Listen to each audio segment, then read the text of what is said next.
各位网友，大家好，欢迎来到包明说。这期话题我们说一说境外媒体评拜登对华政策是要把两国推向战争。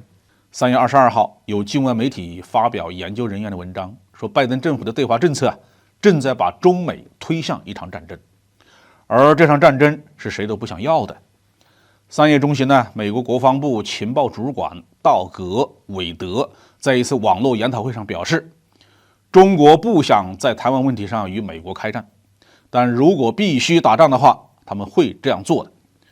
美国官方人士的这个说法引起了广泛的不安。美国总统拜登在2022年10月份曾经发表过一份声明，表示美国正在面临决定性的10年，也就是2020年到2030年这个时间段。按照拜登的说法，民主的美国和威权的中国之间将展开一场竞争。这个说法得到了诸多反华分子的广泛认同。5年前，时任美国总统的特朗普签署了关于对华贸易战的备忘录，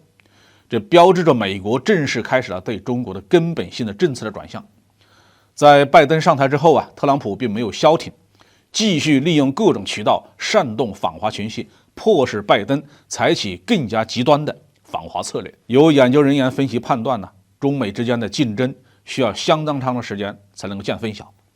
从历史上看按照所谓购买力平价汇率来计算的话，美国是在19世纪70年代赶上英国的，但是直到20世纪的40年代才接替英国成为头号霸主，期间经过了70年的时间。第二次世界大战以后，苏联与美国针锋相对的斗争了40年，冷战才决出胜负。按照这样的进程，既然中国在2010年左右超过日本成为世界第2大经济体，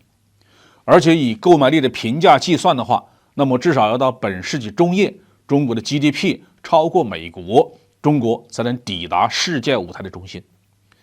美国曾经希望中国未老先衰，无法实现复兴就走下坡路。但是2021年拜登当选总统以后，似乎美国政界放弃了这种幻想，于是加速推动中美关系的恶化。拜登政府不但自己对中国越来越强硬，还强迫韩国和日本达成所谓的历史性和解，要在美国的领导下参与与中国的对抗。美国对华挑衅的最主要的抓手还是台湾。中国已经多次明确地表示，在台湾问题上是有红线的，但是拜登政府置若罔闻不仅放任美国的官方人员访台，还公开谈论增派美军去台湾岛，售台各种武器装备。美国的智库和咨询机构也公开呼吁美国政府阻止台湾回归中国，无论是通过和平手段、胁迫还是军事行动都行。美国对中国如此挑衅，中方不可能没有反应。2023年2月，中国外交部门的负责人谴责美国的挑衅行为是歇斯底里的。